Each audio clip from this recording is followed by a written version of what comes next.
Shalom, saudara-saudariku yang dikasihi di dalam Tuhan kita Yesus Kristus. Bagian dari firman Tuhan dalam program Renungan Pagi di kanal YouTube GKE Banjarbaru kita pada hari ini dari Ester pasal 4 ayat yang pertama hingga ayatnya yang ke-17. Saudara-saudariku, ketika kita membaca kitab Ester, kita bisa melihat dengan jelas kedaulatan Tuhan dalam kehidupan seorang Ester, seorang wanita muda tanpa status sosial atau kekuasaan yang diangkat menjadi ratu Persia. Namun seorang pejabat istana bernama Haman meyakinkan raja untuk menandatangani surat perintah eksekusi orang-orang Yahudi yang tinggal di Persia, termasuk Ester. Bukan hal yang mudah bagi Ester untuk membantu orang-orang Yahudi yang terancam pada saat itu.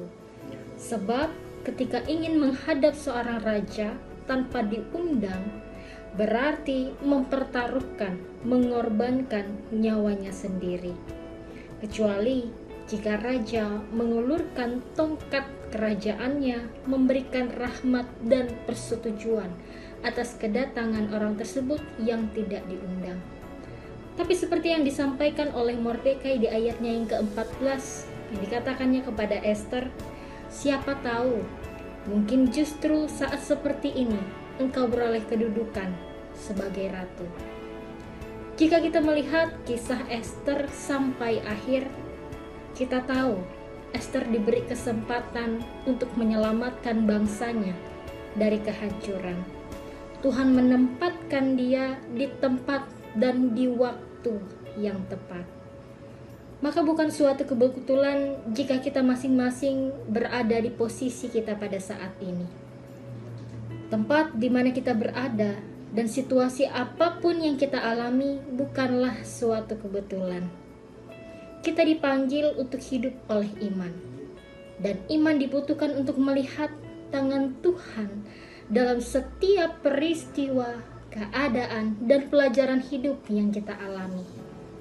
Ketika kita berada di lembah yang sulit, berbahaya, menantang, bahkan juga mungkin mengecewakan, kita benar-benar ditantang untuk melihat dan menerapkan iman kita kepada Tuhan dengan mengetahui siapa Dia, siapa kita di dalam Dia, dan mengapa Tuhan kita menempatkan kita di suatu tempat tersebut. Ia terus menyertai kita di dalam pekerjaan yang Ia rencanakan bagi kita. Dimanapun kita berada, Tuhan menciptakan kita untuk saat ini dan di posisi ini. Tangan Tuhanlah yang bekerja untuk membentuk kehidupan kita dan diri kita secara pribadi. Saat kita melihat suatu kebuntuan, Tuhan melihat kesempatan bagi kita untuk bisa bersaksi, melayani, dan mengasihi. Ketika kita melihat kehidupan kita yang membosankan, Tuhan melihat kesempatan untuk menjalani kehidupan dengan setia, dengan penuh sukacita, dan memuliakan Tuhan. Saat kita melihat tugas yang menjengkelkan dan membuat kita frustasi, Tuhan melihat tangannya bekerja untuk membentuk pengetahuan dan kedewasaan atas kita. Jadi saat kita bertanya-tanya, mengapa ya saya ada di sini? Mengapa saya harus mengalami posisi ini, mengalami keadaan ini? Jawabannya adalah karena saya sudah dipilih untuk saat seperti ini, kondisi seperti ini, dan di tempat yang seperti ini. Dan untuk saat ini, kita telah diposisikan dengan suatu tujuan. Tuhan selalu punya rencana bagi kita dan melalui kita. Dan itu pasti mendatangkan kebaikan bagi kita.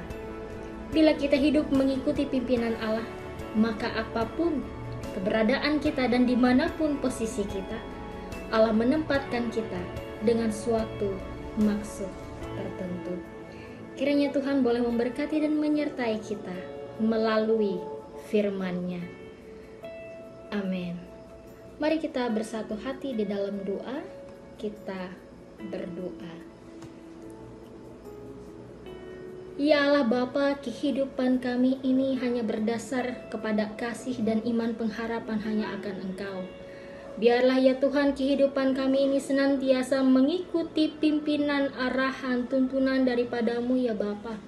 Di dalam setiap keberadaan dan situasi yang kami alami pada saat ini. Karena kami percaya Tuhan boleh rencanakan, Tuhan boleh menempatkan kami karena suatu tujuan yang baik yang kami boleh pakai untuk mempermuliakan nama-Mu. Senantiasa ya Bapa, kami mohon tuntunan Roh Kudus daripada Tuhan yang menolong kami agar kami boleh melakukan, berkarya, bekerja dalam sesuatu hal yang baik untuk kemuliaan nama-Mu. Di dalam nama Tuhan Yesus Kristus kami menyerahkan kehidupan kami sebagai anak-anak-Mu, sebagai orang percaya, untuk senantiasa dibimbing oleh Tuhan. Terima kasih ya Bapa, dalam nama-Mu kami berdoa. Amin.